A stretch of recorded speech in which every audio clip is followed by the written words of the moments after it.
Well, to everything, a turn, a turn, a turn, a time for wailing and gnashing of teeth, a time for ecstatic dancing and just plain sheer joy. Hi, everybody. I'm Bill Whittle here with Steve Green and Scott Ott.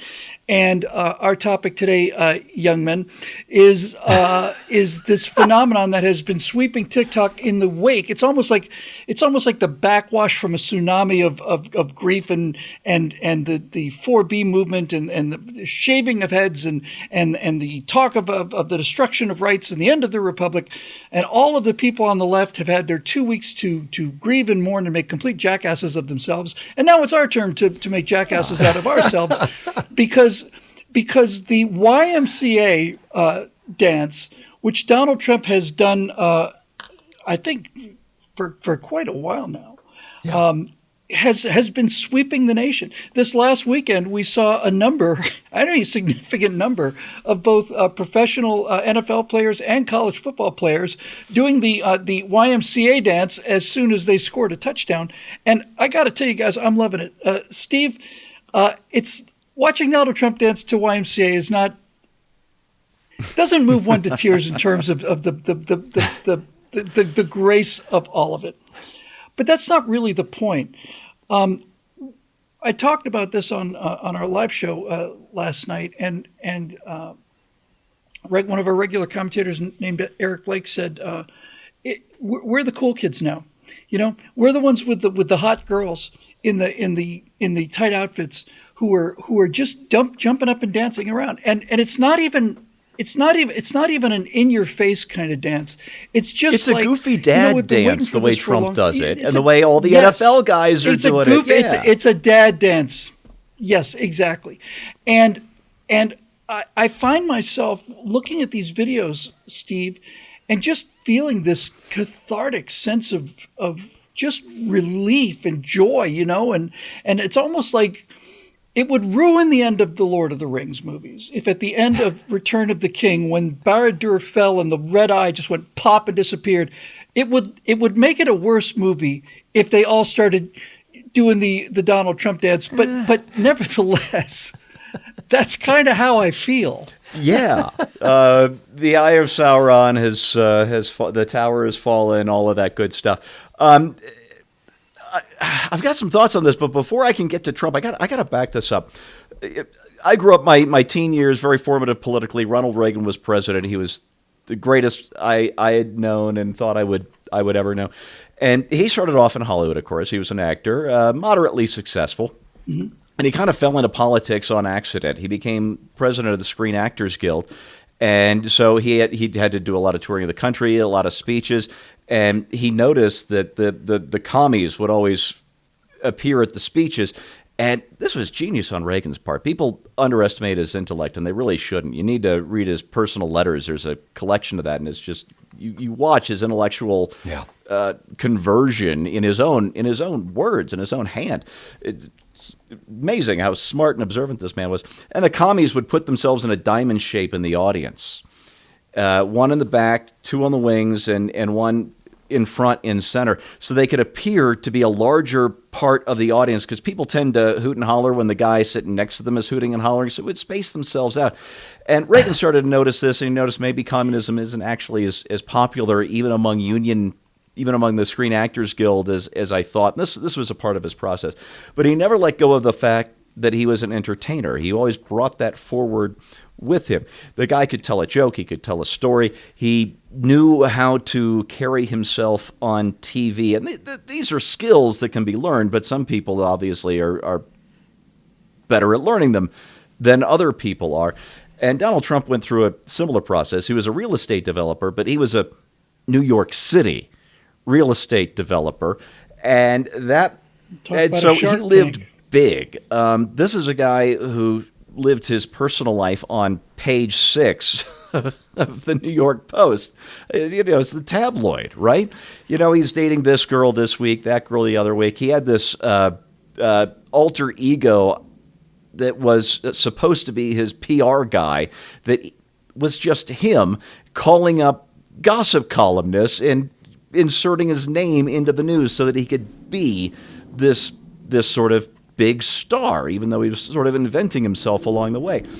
And then came The Apprentice, where it turns out that all of this training that he'd given himself in the 80s and 90s, perfecting this very entertaining persona, turned out to be perfect for television as well. And he fell into politics. I wouldn't say accidentally, but it was certainly not a lifelong ambition on his part, just as it wasn't on Reagan's part. But just like Reagan, he never forgot the fact that part of what you do, if you're a politician in the TV age, is you have to know how to carry yourself on TV.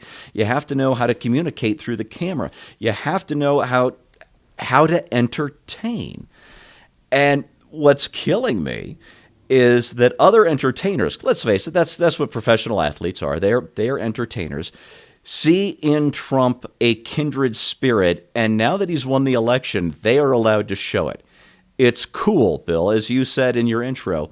It's cool to be like Donald Trump. It is cool to do what is essentially the goofy middle-aged dad dance. And we're all doing it. And we're all smiling. And I can't believe it. Scott, what Steve was saying about Ronald Reagan, the thing that was so appealing about Ronald Reagan was always that happy warrior sense that Reagan never really had a mean bone in his body. Now, Donald Trump does have a mean bone in his body. However, I don't know if you've noticed this, Scott, if you've gotten this sense, but this is a much happier guy than the guy that we saw in 2016.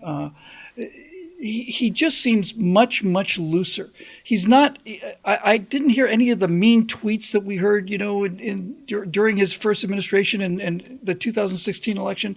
I think those 4 years off in the halftime, really helped him a lot. But the thing that really I find so promising about this is the number of young people who are just. I mean, he won a lot more young people than they ever expected. And you've got such a clear distinction between, we're talking about partisans now. We're not talking about the middle of the roaders, but the partisan Democrats weeping and shaving their heads and, oh my God, they're coming for us, and what are we going to do? And, versus these kids and that are just goofing and having just a heck of a fun time. I think the future belongs to the people who can convince most people that we're the ones who are kind of fun to hang out with. Every generation during my lifetime, at least, kind of has had its media star, and arguably Donald Trump is the media star of this generation. He is the biggest phenomenon, and frankly has longevity, has managed to persist. I mean, we went through 4 years of him not being in the White House and everybody was talking about him. So he's really achieved something pretty phenomenal. And I must say, in all honesty, that when I was jumping around dancing in my youth to this song, YMCA, I had no idea, okay? I thought it was a gymnasium. I didn't know. I have no idea what this song was about. And the same thing has happened so many times when I've heard songs from my youth on the radio in the car, and I'd be like, wait a minute. Is that what about in the Navy? Did you get that one? I don't remember. But in any case, I would prefer if he had picked a song like maybe "Flashlight" by Parliament Funkadelic or Disco Inferno. Even I would have taken that. But it's always good to see people who are willing. People have said that Donald Trump is really thin-skinned and he can't be self-deprecating. I think if you don't think that standing up in front of all those people and doing that kind of ridiculous half-hearted dance is self-deprecating, it is. He's going like, hey, he's I'm not funny proud of guy. himself. Yeah.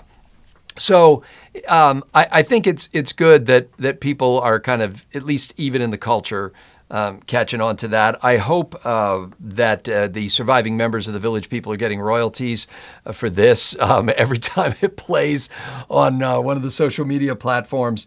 But it's not a bad thing when people are able to make fun of themselves, when they're able to act a little goofy in public, and just kind of next time, I wish that somebody would call me and ask for song suggestions. Well, I disagree with Scott on this one because I think I can't imagine a better choice. My favorite part of this whole phenomenon is this. I just absolutely adore the fact that the hate-filled, racist, homophobic, transphobic, misogynist, mean-spirited, stuck-up, nasty, evil Republicans have chosen the gayest song in the history of the world for the MAGA national anthem. I find this to be a thing of almost sublime beauty. This song was released in October of 1978, and I think the only other song that has that kind of legs in terms of eliciting that kind of just happy reaction, the only thing I can compare it to is Bohemian Rhapsody in terms of something that comes from that far back that just makes people who experience it the first time just go, oh man, I just can't sit still for this. I think it's one of the most beautiful things I've ever seen, and I love the fact that the celebration song for the restoration of America is something this goofy.